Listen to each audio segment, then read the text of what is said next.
Hi guys. Today we'll look at the difference between short story versus microfiction. Okay, now before going into what short story, the difference between short story and microfiction, I'd like to define what short story is and what microfiction is. Now, short story is a story that is around 1,000 words to sometimes 15,000 words. Short story is nothing new. It has been around for a long time, from Aesop, fables, and a lot of writers have written short story. It's immersive, it's deep, and we know them. Why microfiction is something that is now new in this 21st century. Let's say 21st century. And one of the popular microfiction examples that you would probably see out there is Ernest Hemingway's For Say Baby Shoes Never Won.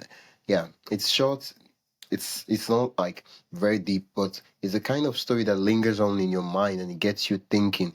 It's like a launch pad that just opens pathways of imagination in your mind. Yeah. So short story, it's about 1,000 to 15,000 words. Microfiction is 300 words or less. 300 words or less. Now, what is the difference between? Now we know that short story has been around for a very long time, and microfiction is a new development in the 20th century and 21st century, and that's because of our smartphones, digital technology, and the digital age. Yeah, but one thing you should keep in mind is that short stories and microfiction are both forms of storytelling, so yeah, from the same umbrella. Now, an important thing I would like to talk about is the narrative structure and pacing. Now, for short story, you can get really immersed. There's this traditional story arc where the character starts, you move on with the character, and it's a journey. But unlike microfiction, it's immersive. It's like, I wouldn't really say immersive per se, but it's more like you dive straight into the story and it moves on, leaving you with that evokes a feeling. Yeah.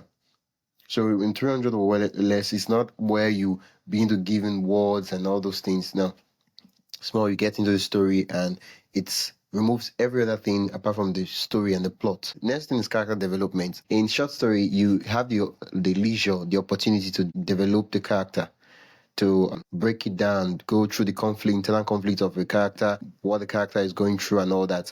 But with microfiction, you don't really have that, because then if you spend so much time on character development, at the end of the day, there will be no plot. Yeah. So the next difference is setting and world building. So setting is the environment, the place in which the story, and the place on the time in which the story is set. Yeah. In short story, you can build a whole different world. But with microfiction, why you can talk about setting, but oftentimes we're giving a hint of what the setting is, probably a hint of what time the story is taking place, a hint of where it's happening, but with major focus on the plot of the story, the content of the story. And yeah, because you don't have that so much words to basically write about a whole new world. Yeah. And then we also have the use of dialogue. Now, with the use of dialogue, what that means simply is dialogue. You know what dialogue is? Conversation between two or more characters. Yeah. Now, in short stories, a lot of them, but in microfiction, there is dialogue, but only when it's absolutely necessary. Yeah. Because now you don't have that much weight, and so you can just sometimes you have microfiction that are just dialogues. Yeah. So don't get it wrong that microfiction does not have dialogue. They are telling microfiction that it's just like dialogue. But the thing is, the dialogue has to be absolutely important to be there. So if the story can go on without having dialogue, great. You don't have to put dialogue. Yeah, you don't have to put dialogue. So that's the use of dialogue. So with short story, there's a lot of deep, in-depth use of dialogues, and with microfiction, not so much. Sometimes you, over time, when you start reading microfiction examples, you at some point you might think that there is no, like, you were not supposed to use dialogue, but it depends on the story. Yeah, and just know that you don't have that much weight, and so whatever comes into a microfiction is absolutely necessary to be there. And yeah. Now, what is the challenge in terms of short story and microfiction? What is the challenge for writers? Now, for microfiction, it's something that it's easier to write in terms of it takes less time to write microfiction. Now, it doesn't mean that sometimes you can use a longer period to write a short story. Yeah, yeah, but a short story of 15,000 words is going to take a longer time than a short story of 300 words, a microfiction of 300 words. Yeah, so it takes a longer time to write, to create, and all those stuff. Unlike short story, the same thing, 15,000, microfiction, 300 words.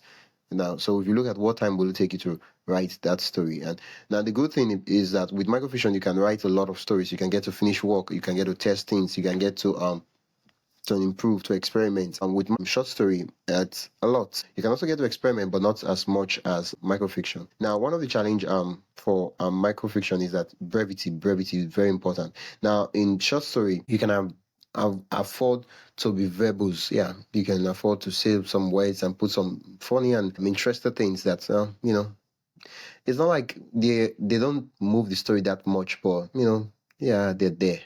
But with microfiction, if you try to be verbal, what will happen is that you realize that your story doesn't have a plot, your story doesn't have a conflict, nothing. Like, it's just words you put on paper. There is no story there. And then you have to probably rewrite it and cut out words and get it to be a true microfiction. Now, when it comes to the reader experience, microfiction is very accessible. Like, a lot of people can get to read microfiction. A lot of can get to read microfiction, and you how do I explain this now?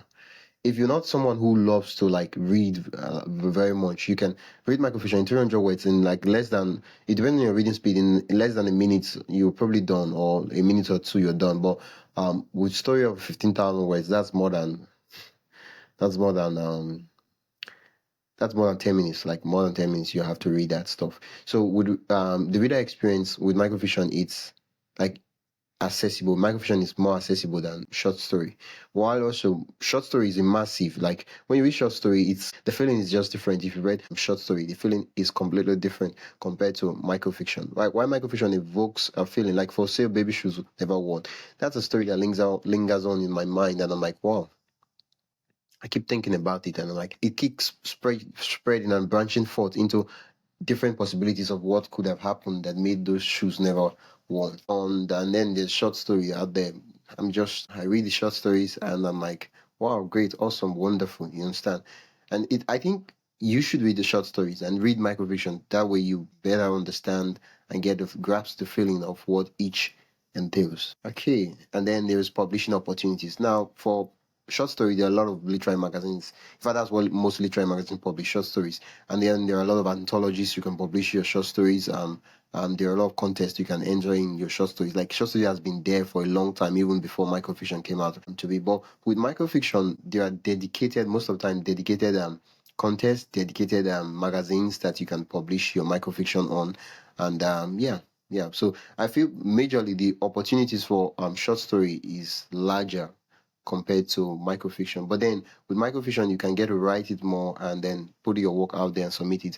But then also with short story, when it comes to monetary reward, it's higher compared to microfiction. Yeah, so there are a lot of opportunities out there. But if you're just starting out as you're a beginner, start with microfiction, start writing microfiction, and then over time you can move on to short story, because you want to start small. You don't want to get overwhelmed with 15,000 words, 12,000 words, 7,000 words. You want to get started with 100 words, 150 words, and then move on to 15,000 words. Yeah. So if you would like to read the detailed blog post of short story by microfiction, I'll put the link in the description. You can go check it out on my blog. But if you'd want to follow along with my journey, what I'm trying out and testing as a writer, you can join my newsletter in the description. And every Friday, I do send a newsletter of what I've tried and the realizations I've come around and questions I've had in mind as a writer. Yeah. Thank you for watching. Until next time, keep writing.